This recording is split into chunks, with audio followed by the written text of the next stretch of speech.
The Adventure of the Speckled Band, written by Sir Arthur Conan Doyle. Narrated by Carl Mason.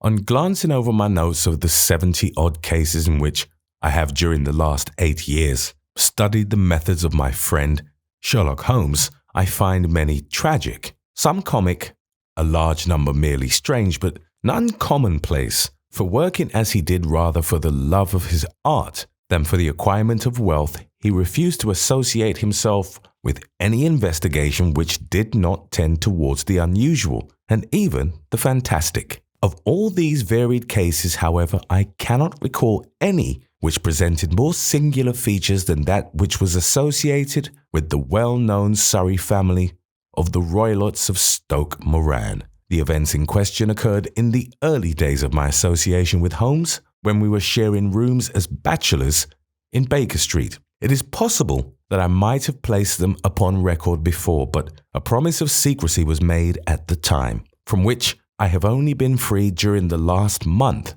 by the untimely death of the lady to whom the pledge was given. It is perhaps as well that the facts should now come to light, for I have reasons to know that there are widespread rumors as to the death of Dr. Grimesby Roylott, which tend to make the matter even more terrible than the truth. It was early in April in the year 83 that I woke one morning to find Sherlock Holmes standing, fully dressed, by the side of my bed. He was a late riser as a rule, and as the clock on the mantelpiece showed me that it was only 7:15, I blinked up at him in some surprise and perhaps just a little resentment, for I was myself regular in my habits. "Very sorry to knock you up, Watson," said he, "but it's the common lot this morning. Mrs. Hudson has been knocked up," she retorted upon me, "and I on you." "What is it then? A fire?" "No, a client. It seems that a young lady has arrived in a considerable state of excitement,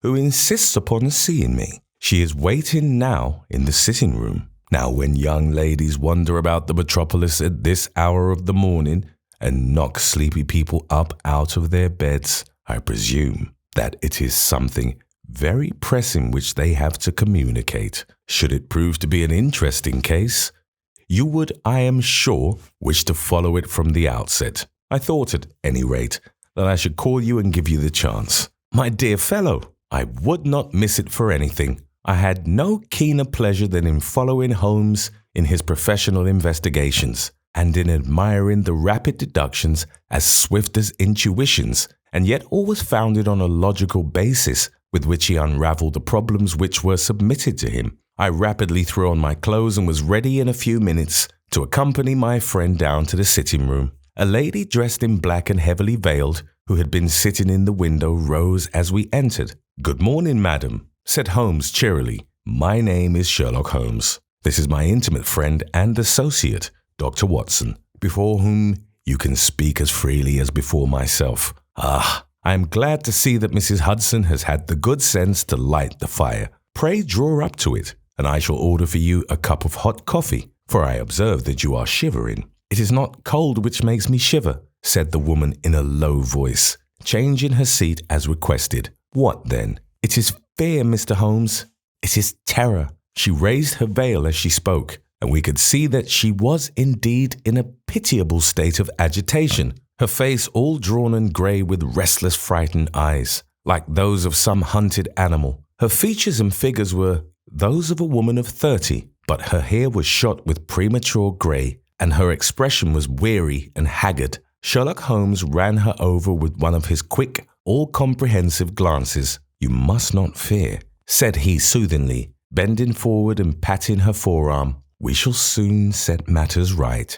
I have no doubt. You have come in by train this morning, I see." "You know me, then?" "No, but I observed the second half of a return ticket in the palm of your left glove. You must have started early, and yet you had a good drive in a dog-cart, along heavy roads before you reached the station." The lady gave a violent start and stared in bewilderment at my companion. "There is no mystery, my dear madam," said he, smiling. "The left arm of your jacket is spattered with mud in no less than 7 places. The marks are perfectly fresh. There is no vehicle save a dog-cart which throws up mud in that way, and then only when you sit on the left-hand side of the driver. Whatever your reasons may be, you are perfectly correct," said she.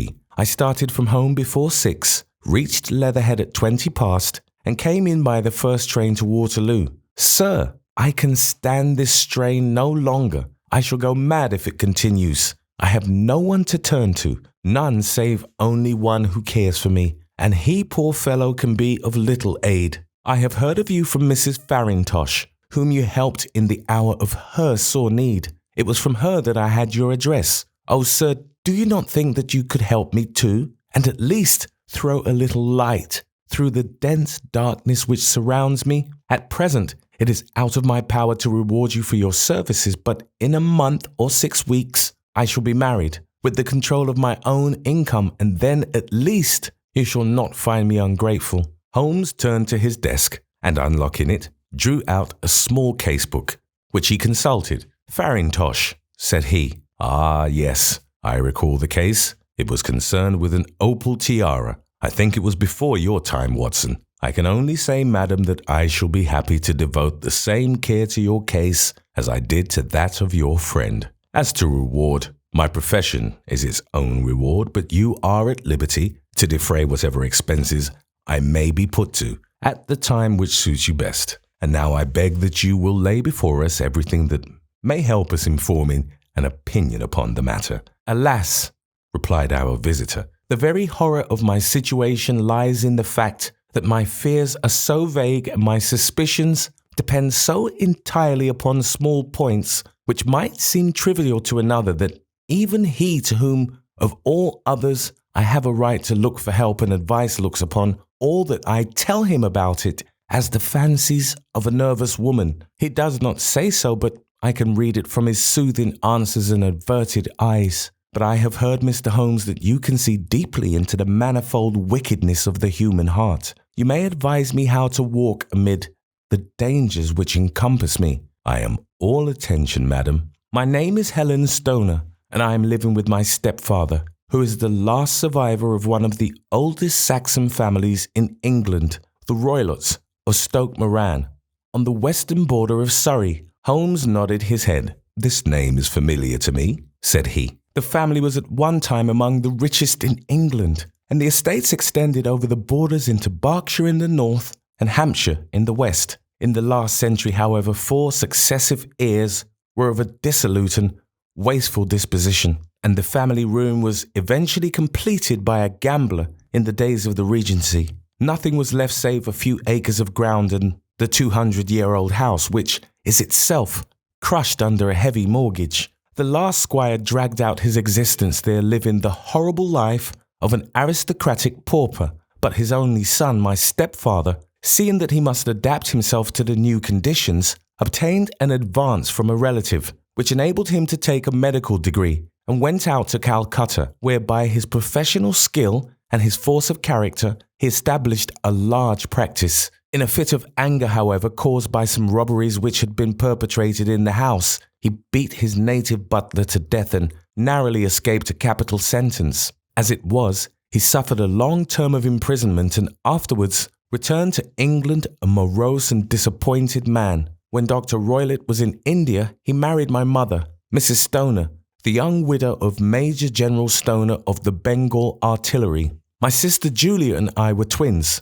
and we were only 2 years old at the time of my mother's remarriage. She had a considerable sum of money, not less than £1,000 a year, and this she bequeathed to Dr. Roylott entirely while we resided with him, with a provision that a certain annual sum should be allowed to each of us in the event of our marriage. Shortly after our return to England, my mother died. She was killed 8 years ago in a railway accident near Crewe. Dr. Roylott then abandoned his attempts to establish himself in practice in London and took us to live with him in the old ancestral house at Stoke Moran. The money which my mother had left was enough for all our wants, and there seemed to be no obstacle to our happiness. But a terrible change came over our stepfather about this time. Instead of making friends and exchanging visits with our neighbours, who had at first been overjoyed to see a Roylott of Stoke Moran back in the old family seat, he shut himself up in his house and seldom came out, save to indulge in ferocious quarrels with whoever might cross his path.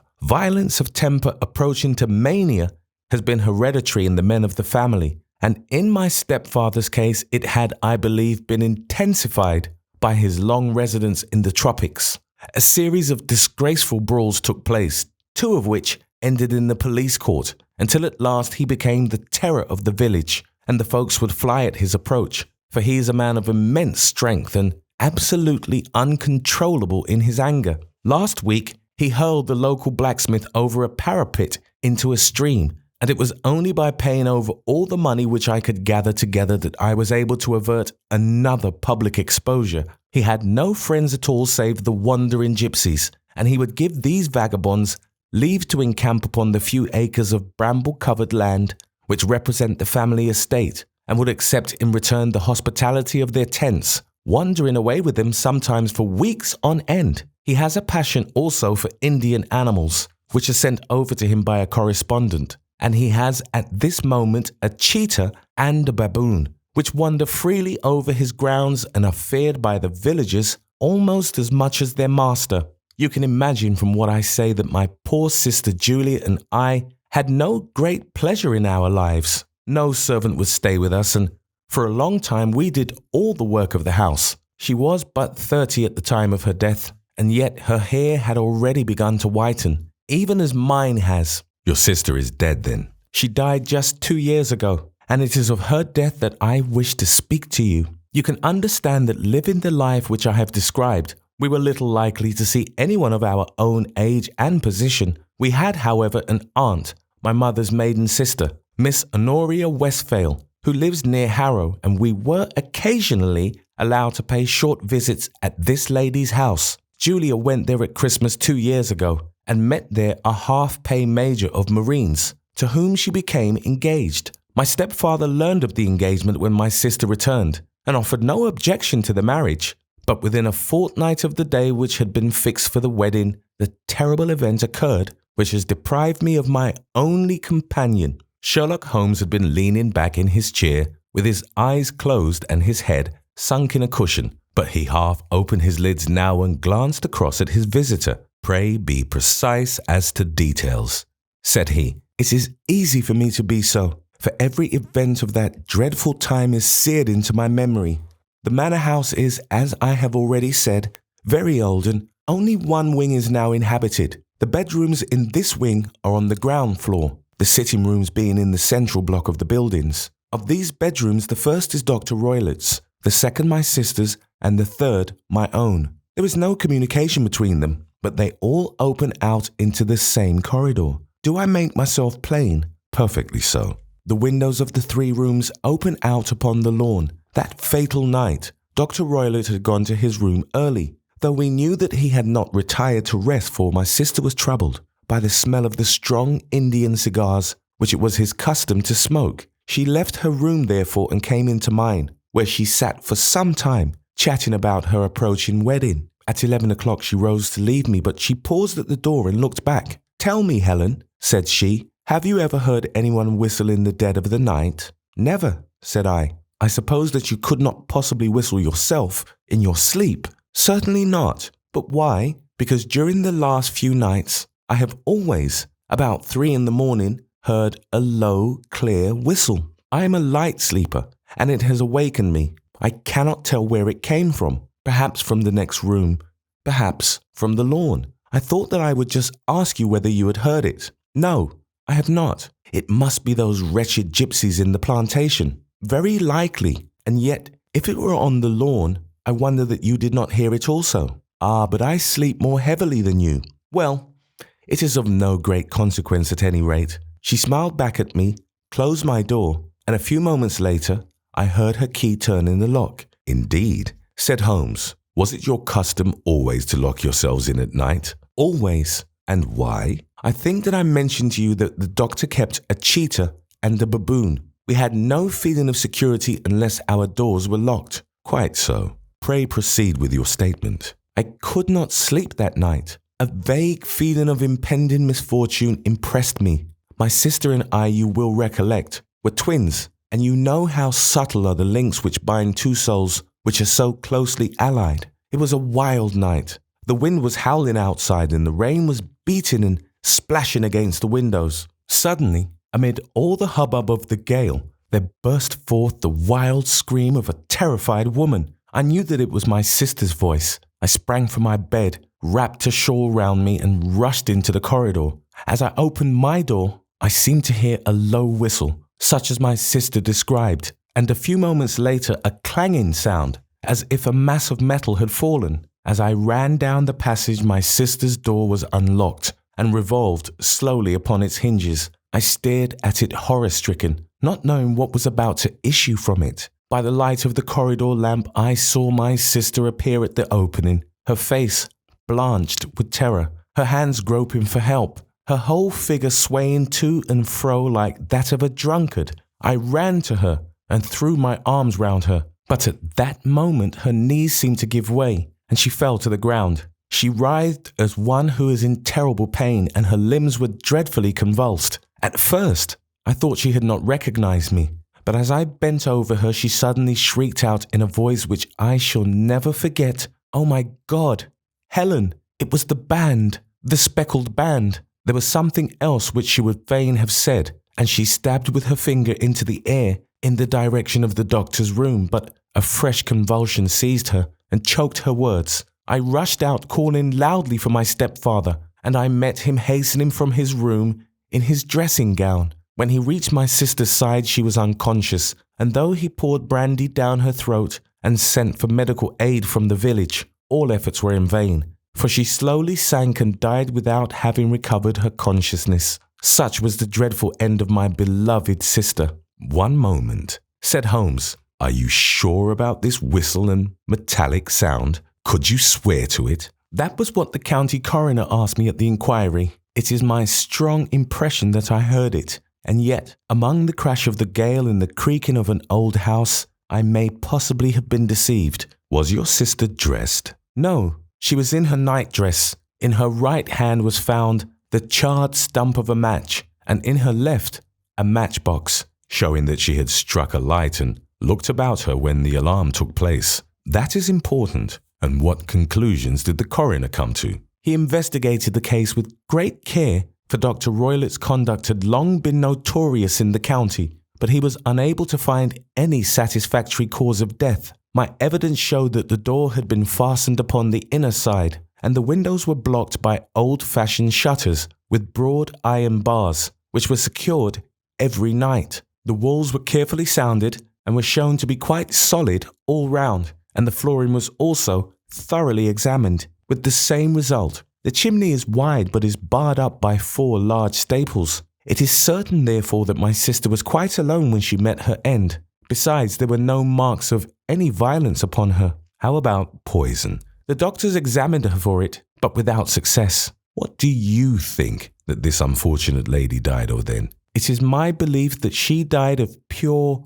fear and nervous shock, though what it was that frightened her, I cannot imagine." "Were there gypsies in the plantation at the time?" "Yes, there are nearly always some there." "Ah, and what did you gather from this allusion to a band, a speckled band?" "Sometimes I have thought that it was merely the wild talk of delirium. Sometimes that it may have referred to some band of people, perhaps to these very gypsies in the plantation. I do not know whether the spotted handkerchiefs, which so many of them wear over their heads, might have suggested the strange adjective which she used." Holmes shook his head like a man who is far from being satisfied. "These are very deep waters," said he. "Pray go on with your narrative." 2 years have passed since then, and my life has been, until lately, lonelier than ever. A month ago, however, a dear friend whom I have known for many years has done me the honour to ask my hand in marriage. His name is Armitage, Percy Armitage, the second son of Mr. Armitage of Cranewater, near Reading. My stepfather has offered no opposition to the match, and we are to be married in the course of the spring. 2 days ago, some repairs were started in the west wing of the building, and my bedroom wall has been pierced, so that I have had to move into the chamber in which my sister died, and to sleep in the very bed in which she slept. Imagine then my thrill of terror when last night, as I lay awake thinking over her terrible fate, I suddenly heard in the silence of the night the low whisper which had been the herald of her own death. I sprang up and lit the lamp, but nothing was to be seen in the room. I was too shaken to go to bed again, however, so I dressed, and as soon as it was daylight, I slipped down, got a dog cart at the Crown Inn, which is opposite, and drove to Leatherhead, from whence I have come on this morning, with the one object of seeing you and asking your advice. You have done wisely, said my friend. But have you told me all? Yes, all. Miss Rylott, you have not. You are screening your stepfather. Why, what do you mean? For answer, Holmes pushed back the frill of black lace which fringed the hand that lay upon our visitor's knee. 5 little livid spots, the marks of 4 fingers and a thumb, were printed upon the white wrist. You have been cruelly used, said Holmes. The lady coloured deeply and covered over her injured wrist. He is a hard man, she said, and perhaps he hardly knows his own strength. There was a long silence, during which Holmes leaned his chin upon his hands and stared into the crackling fire. This is a very deep business, he said at last. There are 1,000 details which I should desire to know before I decide upon our course of action. Yet we have not a moment to lose. If we were to come to Stoke Moran today, would it be possible for us to see over these rooms without the knowledge of your stepfather? As it happens, he spoke of coming into town today upon some most important business. It is probable that he will be away all day, and that there would be nothing to disturb you. We have a housekeeper now, but she is old and foolish, and I could easily get her out of the way. Excellent. You are not averse to this trip, Watson? By no means. Then we shall both come. What are you going to do yourself? I have 1 or 2 things which I would wish to do now that I am in town, but I shall return by the 12 o'clock train so as to be there in time for your coming. And you may expect us early in the afternoon. I have myself some small business matters to attend to. Will you not wait and breakfast? No, I must go. My heart is lightened already since I have confided my trouble to you. I shall look forward to seeing you again this afternoon. She dropped her thick black veil over her face and glided from the room. And what do you think of it all, Watson? Asked Sherlock Holmes, leaning back in his chair. It seems to me to be a most dark and sinister business. Dark enough and sinister enough. Yet, if the lady is correct in saying that the flooring and walls are sound, and that the door, window, and chimney are impassable, then her sister must have been undoubtedly alone when she met her mysterious end. What becomes then of these nocturnal whistles, and what of the very peculiar words of the dying woman? I cannot think. When you combine the ideas of whistles at night, the presence of a band of gypsies, who are on intimate terms with this old doctor, the fact that we have every reason to believe that the doctor has an interest in preventing his stepdaughter's marriage, the dying allusion to a band, and finally, the fact that Miss Helen Stoner heard a metallic clang, which might have been caused by one of those metal bars that secured the shutters falling back to its place, I think that there is good ground to think that the mystery may be cleared along those lines. But what then did the gypsies do? I cannot imagine. I see many objections to any such theory, and so do I. It is precisely for that reason that we are going to Stoke Moran this day. I want to see whether the objections are fatal or if they may be explained away. But what in the name of the devil? The ejaculation had been drawn from my companion by the fact that our door had been suddenly dashed open and that a huge man had framed himself in the aperture. His costume was a peculiar mixture of the professional and of the agricultural, having a black top hat, a long frock coat, and a pair of high gaiters, with a hunting crop swinging in his hand. So tall was he that his hat actually brushed the crossbar of the doorway, and his breadth seemed to span it across from side to side. A large face seared with 1,000 wrinkles, burned yellow with the sun, and marked with every evil passion, was turned from one to the other of us, while his deep-set, bile-shot eyes and his high, thin, fleshless nose gave him somewhat the resemblance to a fierce old bird of prey. "Which of you is Holmes?" asked this apparition. "My name, sir, but you have the advantage of me," said my companion quietly. "I am Dr. Grimesby Roylott of Stoke Moran." "Indeed, doctor," said Holmes blandly. "Pray take a seat." "I will do nothing of the kind. My stepdaughter has been here. I have traced her. What has she been saying to you?" "It is a little cold for the time of the year," said Holmes. "What has she been saying to you?" screamed the old man furiously. "But I have heard that the crocuses promise well," continued my companion imperturbably. "Ha!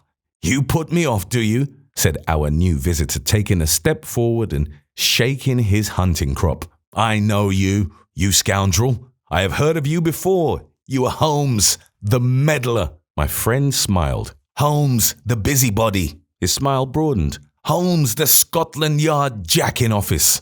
Holmes chuckled heartily. "Your conversation is most entertaining," said he. "When you go out, close the door, for there is a decided draught." "I will go when I have had my say. Don't you dare to meddle with my affairs. I know that Miss Stoner has been here. I traced her. I am a dangerous man to fall foul of. See here." He stepped swiftly forward, seized the poker, and bent it into a curve with his huge brown hands. "See that you keep yourself out of my grip," he snarled, and hurling the twisted poker into the fireplace, he strode out of the room. "He seems a very amiable person," said Holmes, laughing. "I am not quite so bulky, but if he had remained, I might have shown him that my grip was not much more feeble than his own." As he spoke, he picked up the steel poker and, with a sudden effort, straightened it out again. Fancy his having the insolence to confound me with the official detective force. This incident gives zest to our investigation, however, and I only trust that our little friend will not suffer from her imprudence in allowing this brute to trace her. And now, Watson, we shall order breakfast, and afterwards I shall walk down to Doctors' Commons, where I hope to get some data which may help us in this matter. It was nearly 1 o'clock when Sherlock Holmes returned from his excursion. He held in his hand a sheet of blue paper, scrawled over with notes and figures. "I have seen the will of the deceased wife," said he, "to determine its exact meaning. I have been obliged to work out the present prices of the investments with which it is concerned. The total income, which at the time of the wife's death was little short of £1,100, is now, through the fall in agricultural prices, not more than £750. Each daughter can claim an income of £250 in case of marriage. It is evident, therefore, that if both girls had married, this beauty would have had a mere pittance, while even one of them would cripple him to a very serious extent. My morning's work has not been wasted, since it has proved that he has the very strongest motives for standing in the way of anything of the sort. And now, Watson, this is too serious for dawdling, especially as the old man is aware that we are interesting ourselves in his affairs. So if you are ready, we shall call a cab and drive to Waterloo. I should be very much obliged if you would slip your revolver into your pocket. And Ely's No. 2 is an excellent argument with gentlemen who can twist steel pokers into knots. That and a toothbrush are, I think, all that we need. At Waterloo, we were fortunate in catching a train for Leatherhead, where we hired a trap at the station inn and drove for 4 or 5 miles through the lovely Surrey lanes. It was a perfect day, with a bright sun and a few fleecy clouds in the heavens. The trees and wayside hedges were just throwing out their first green shoots, and the air was full of the pleasant smell of the moist earth. To me, at least, there was a strange contrast between the sweet promise of the spring and this sinister quest upon which we were engaged. My companion sat in the front of the trap, his arms folded, his hat pulled down over his eyes, and his chin sunk upon his breast, buried in the deepest thought. Suddenly, however, he started, tapped me on the shoulder, and pointed over the meadows. "Look there," said he. A heavily timbered park stretched up in a gentle slope, thickening into a grove at the highest point. From amid the branches there jutted out the grey gables and high roof tree of a very old mansion. "Stoke Moran?" said he. "Yes, sir, that be the house of Dr. Grimesby Roylott," remarked the driver. "There is some building going on there," said Holmes. "That is where we are going." "There's the village," said the driver, pointing to a cluster of roofs some distance to the left.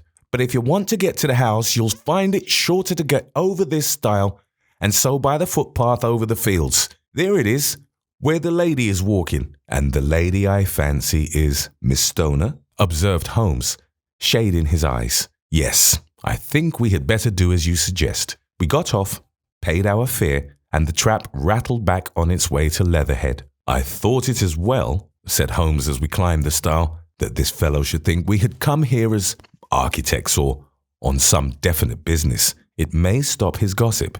Good afternoon, Miss Stoner. You see that we have been as good as our word. Our client of the morning had hurried forward to meet us with a face which spoke her joy. I have been waiting so eagerly for you, she cried, shaking hands with us warmly. All has turned out splendidly. Dr. Roylott has gone to town, and it is unlikely that he will be back before evening. We have had the pleasure of making the doctor's acquaintance, said Holmes, and in a few words he sketched out what had occurred. Miss Stoner turned white to the lips as she listened. Good heavens, she cried. He has followed me then? So it appears. He is so cunning that I never know when I am safe from him. What will he say when he returns? He must guard himself, for he may find that there is someone more cunning than himself upon his track. You must lock yourself up from him tonight. If he is violent, we shall take you away to your aunt's at Harrow. Now we must make the best use of our time, so kindly take us at once to the rooms which we are to examine.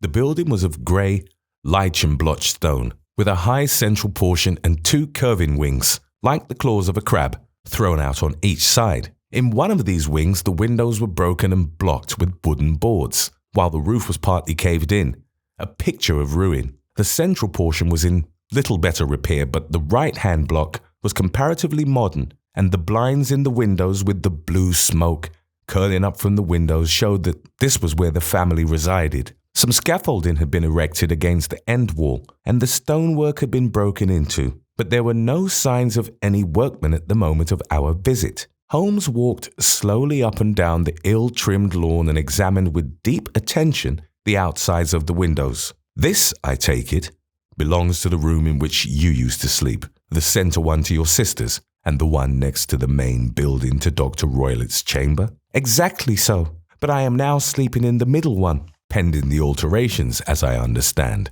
By the way, there does not seem to be any very pressing need for repairs at that end wall. There were none. I believe that it was an excuse to move me from my room. Ah, that is suggestive. Now, on the other side of this narrow wing runs the corridor from which these three rooms open. There are windows in it, of course. Yes, but very small ones, too narrow for anyone to pass through. As you both locked your doors at night, your rooms were unapproachable from that side. Now, would you have the kindness to go into your room and bar your shutters? Miss Stoner did so, and Holmes, after a careful examination through the open window, endeavoured in every way to force the shutter open, but without success. There was no slit through which a knife could be passed to raise the bar. Then, with his lens, he tested the hinges, but they were of solid iron built firmly into the massive masonry. Said he, scratching his chin in some perplexity. My theory certainly presents some difficulties. No one could pass these shutters if they were bolted. Well, we shall see if the inside throws any light upon the matter. A small side door led into the whitewashed corridor, from which the three bedrooms opened. Holmes refused to examine the third chamber, so we passed at once to the second, that in which Miss Stoner was now sleeping, and in which her sister had met with her fate. It was a homely little room with a low ceiling and a gaping fireplace, after the fashion of old country houses. A brown chest of drawers stood in one corner, a narrow white counterpaned bed in another, and a dressing table on the left-hand side of the window. These articles, with two small wicker-work chairs, made up all the furniture in the room save for a square of Wilton carpet in the centre. The boards round and the panelling of the walls were of brown, worm-eaten oak, so old and discoloured that it may have dated from the original building of the house. Holmes drew one of the chairs into a corner and sat silent, while his eyes travelled round and up and down, taking in every detail of the apartment. "Where does that bell communicate with?" he asked at last, pointing to a thick bell rope which hung down beside the bed, the tassel actually lying upon the pillow. "It goes to the housekeeper's room. It looks newer than the other things." "Yes, it was only put there a couple of years ago." "Your sister asked for it, I suppose?" "No, I never heard of her using it. We always used to get what we wanted for ourselves." "Indeed, it seemed unnecessary to put so nice a bell pull there," You will excuse me for a few minutes while I satisfy myself as to this floor." He threw himself down upon his face with his lens in his hand and crawled swiftly backward and forward, examining minutely the cracks between the boards. Then he did the same with the woodwork with which the chamber was panelled. Finally, he walked over to the bed and spent some time in staring at it and in running his eye up and down the wall. Finally, he took the bell rope in his hand and gave it a brisk tug. "Why, it's a dummy," said he. "Won't it ring?" "No, it is not even attached to a wire. This is very interesting. You can see now that it is fastened to a hook just above where the little opening for the ventilator is. How very absurd! I never noticed that before." "Very strange," muttered Holmes, pulling at the rope. "There are one or two very singular points about this room. For example, what a fool a builder must be to open a ventilator into another room, when with the same trouble he might have communicated with the outside air." "That is also quite modern," said the lady. "Done about the same time as the bell rope," remarked Holmes.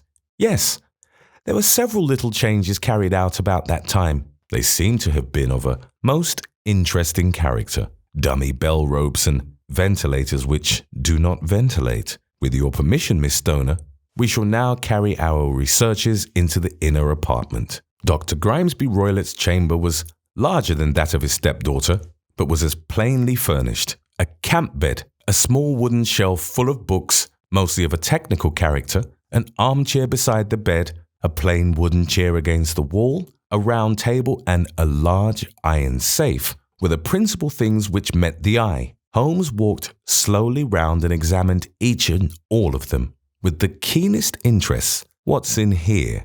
he asked, tapping the safe. "My stepfather's business papers." "Oh, you have seen inside then?" "Only once, some years ago. I remember that it was full of papers." "There isn't a cat in it, for example?" "No." "What a strange idea." "Well, look at this." He took up a small saucer of milk, which stood on the top of it. "No, we don't keep a cat, but there is a cheetah and a baboon." "Ah, yes, of course. Well, a cheetah is just a big cat, and yet a saucer of milk does not go very far in satisfying its wants, I dare say. There is one point which I should wish to determine." He squatted down in front of the wooden chair and examined the seat of it with the greatest attention. "Thank you, that is quite settled," said he, rising and putting his lens in his pocket. "Hello, here is something interesting." The object which had caught his eye was a small dog lash hung on one corner of the bed. The lash, however, was curled upon itself and tied so as to make a loop of whipcord. "What do you make of that, Watson?" "It's a common enough lash, but I don't know why it should be tied." "That is not quite so common, is it?" "Ah me, it's a wicked world, and when a clever man turns his brains to crime, it is the worst of all. I think that I have seen enough now, Miss Stoner, and with your permission we shall walk out upon the lawn." I had never seen my friend's face so grim or his brow so dark as it was when we turned from the scene of this investigation. We had walked several times up and down the lawn, neither Miss Stoner nor myself liking to break in upon his thoughts before he roused himself from his reverie. "It is very essential, Miss Stoner," said he, "that you should absolutely follow my advice in every respect." "I shall most certainly do so." "The matter is too serious for any hesitation. Your life may depend upon your compliance." "I assure you that I am in your hands." "In the first place, both my friend and I must spend the night in your room." Both Miss Stoner and I gazed at him in astonishment. "Yes, it must be so. Let me explain. I believe that is the village inn over there." "Yes, that is the Crown." "Very good. Your windows would be visible from there?" "Certainly." "You must confine yourself to your room on pretense of a headache when your stepfather comes back. Then, when you hear him retire for the night, you must open the shutters of your window, undo the hasp, put your lamp there as a signal to us, and then withdraw quietly with everything which you are likely to want into the room which you used to occupy. I have no doubt that in spite of the repairs, you could manage there for one night." "Oh yes, easily." "The rest you will leave in our hands." "But what will you do?" "We shall spend the night in your room, and we shall investigate the cause of this noise which has disturbed you." "I believe, Mr. Holmes, that you have already made up your mind," said Miss Stoner, laying her hand upon my companion's sleeve. "Perhaps I have." "Then for pity's sake, tell me what was the cause of my sister's death." "I should prefer to have clearer proofs before I speak." "You can at least tell me whether my own thought is correct, and if she died from some sudden fright." "No, I do not think so. I think that there was probably some more tangible cause. And now, Miss Stoner, we must leave you, for if Dr. Roylott returned and saw us, our journey would be in vain. Goodbye, and be brave. For if you will do what I have told you, you may rest assured that we shall soon drive away the dangers that threaten you." Sherlock Holmes and I had no difficulty in engaging a bedroom and sitting room at the Crown Inn. They were on the upper floor, and from our window we could command a view of the avenue gate and of the inhabited wing of Stoke Moran Manor House. At dusk, we saw Dr. Grimesby Roylott drive past, his huge form looming up beside the little figure of the lad who drove him. The boy had some slight difficulty in undoing the heavy iron gates, and we heard the hoarse roar of the doctor's voice and saw the fury with which he shook his clenched fists at him. The trap drove on, and a few minutes later we saw a sudden light spring up among the trees as the lamp was lit in one of the sitting rooms. "Do you know, Watson," said Holmes as we sat together in the gathering darkness, "I have really some scruples as to taking you tonight. There is a distinct element of danger. Can I be of assistance?" "Your presence might be invaluable." "Then I shall certainly come." "It is very kind of you." "You speak of danger. You have evidently seen more in these rooms than was visible to me." "No, but I fancy that I may have deduced a little more. I imagine that you saw all that I did." "I saw nothing remarkable save the bell rope, and what purpose that could answer, I confess, is more than I can imagine." "You saw the ventilator too?" "Yes, but I do not think that it is such a very unusual thing to have a small opening between two rooms. It was so small that a rat could hardly pass through." "I knew that we should find a ventilator before ever we came to Stoke Moran." "My dear Holmes!" "Oh yes, I did. You remember in her statement, she said that her sister could smell Dr. Roylott's cigar. Now, of course, that suggested at once that there must be a communication between the two rooms. It could only be a small one, or it would have been remarked upon at the coroner's inquiry. I deduced a ventilator." "But what harm can there be in that?" "Well, there is at least a curious coincidence of dates. A ventilator is made, a cord is hung, and a lady who sleeps in the bed dies. Does that not strike you?" "I cannot as yet see any connection." "Did you observe anything very peculiar about that bed?" "No." "It was clamped to the floor. Did you ever see a bed fastened like that before?" "I cannot say that I have." "The lady could not move her bed. It must always be in the same relative position to the ventilator and to the rope, or so we may call it, since it was clearly never meant for a bell pull." "Holmes!" I cried, "I seem to see dimly what you are hinting at. We are only just in time to prevent some subtle and horrible crime." "Subtle enough and horrible enough. When a doctor does go wrong, he is the first of criminals. He has nerve and he has knowledge. Palmer and Pritchard were among the heads of their profession. This man strikes even deeper, but I think, Watson, that we shall be able to strike deeper still. But we shall have horrors enough before the night is over. For goodness sake, let us have a quiet pipe and turn our minds for a few hours to something more cheerful." About 9 o'clock, the light among the trees was extinguished, and all was dark in the direction of the manor house. 2 hours passed slowly away, and then suddenly, just at the stroke of 11, a single bright light shone out right in front of us. "That is our signal," said Holmes, springing to his feet. "It comes from the middle window." As we passed out, he exchanged a few words with the landlord, explaining that we were going on a late visit to an acquaintance, and that it was possible that we might spend the night there. A moment later, we were out on the dark road, a chill wind blowing in our faces, and one yellow light twinkling in front of us through the gloom to guide us on our sombre errand. There was little difficulty in entering the grounds, for unrepaired breaches gaped in the old park wall. Making our way among the trees, we reached the lawn, crossed it, and were about to enter through the window when out from a clump of laurel bushes there darted what seemed to be a hideous and distorted child, who threw itself upon the grass with writhing limbs and then ran swiftly across the lawn into the darkness. "My God!"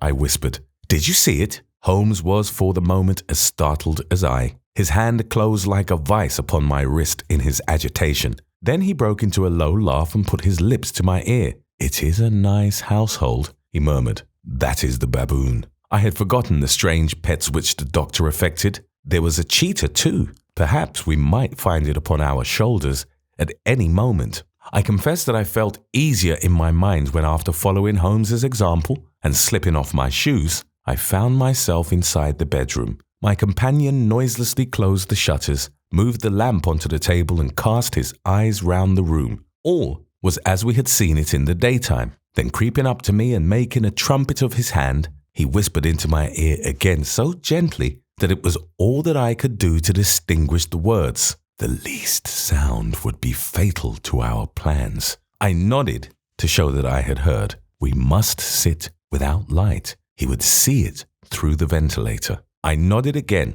"Do not go asleep. Your very life may depend upon it. Have your pistol ready in case we should need it. I will sit on the side of the bed and you in that chair." I took out my revolver and laid it on the corner of the table. Holmes had brought up a long, thin cane, and this he placed upon the bed beside him. By it, he laid the box of matches and the stump of a candle. Then he turned down the lamp and we were left in darkness. How shall I ever forget that dreadful vigil? I could not hear a sound, not even the drawing of a breath, and yet I knew that my companion sat, open-eyed, within a few feet of me, in the same state of nervous tension in which I was myself. The shutters cut off the least ray of light, and we waited in absolute darkness. From outside came the occasional cry of a night bird, and once at our very window a long-drawn cat-like whine which told us that the cheetah was indeed at liberty. Far away we could hear the deep tones of the parish clock, which boomed out every quarter of an hour.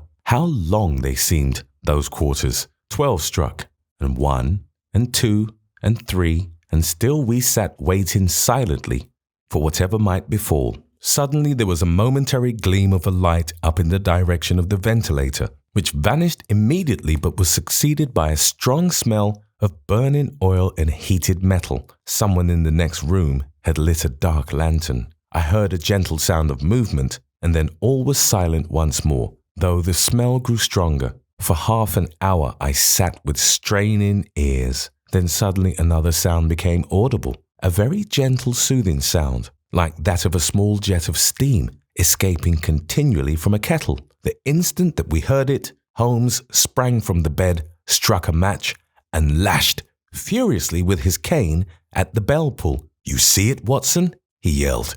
"You see it?" But I saw nothing. At the moment when Holmes struck the light, I heard a low, clear whistle, but the sudden glare flashing into my weary eyes made it impossible for me to tell what it was at which my friend lashed so savagely. I could, however, see that his face was deadly pale and filled with horror and loathing. He had ceased to strike and was gazing up at the ventilator, when suddenly there broke from the silence of the night the most horrible cry to which I have ever listened. It swelled up louder and louder, a hoarse yell of pain and fear and anger, all mingled in the one dreadful shriek. They say that away down in the village and even in the distant parsonage, that cry raised the sleepers from their beds. It struck cold to our hearts, and I stood gazing at Holmes, and he at me, until the last echoes of it had died away into the silence from which it rose. "What can it mean?" I gasped. "It means that it is all over,"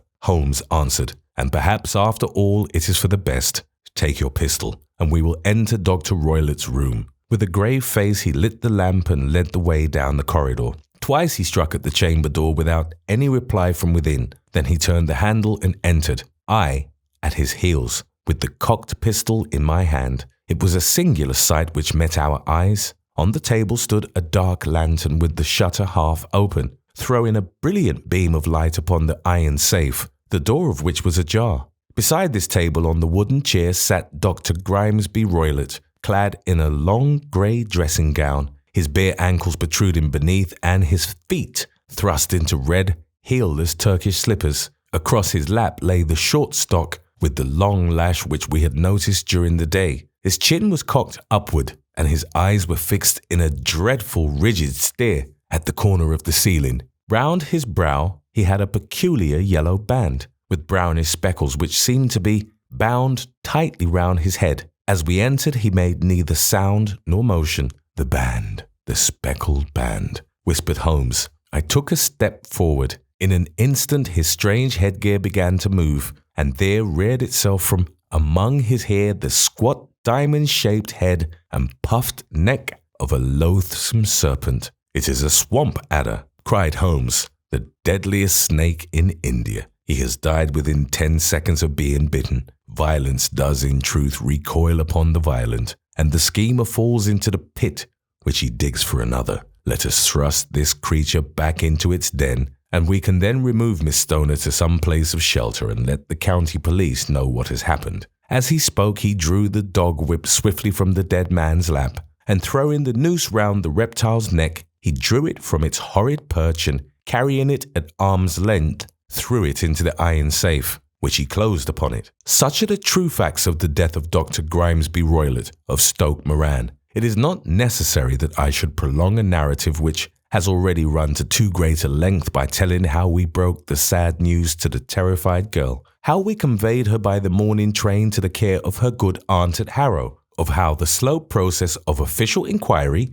came to the conclusion that the doctor met his fate while indiscreetly playing with a dangerous pet. The little which I had yet to learn of the case was told me by Sherlock Holmes as we travelled back next day. "I had," said he, "come to an entirely erroneous conclusion which shows, my dear Watson, how dangerous it always is to reason from insufficient data. The presence of the gypsies and the use of the word band, which was used by the poor girl no doubt to explain the appearance which she had caught a hurried glimpse of by the light of her match, was sufficient to put me upon an entirely wrong scent. I can only claim the merit that I instantly reconsidered my position when, however, it became clear to me that whatever danger threatened an occupant of the room could not come either from the window or the door.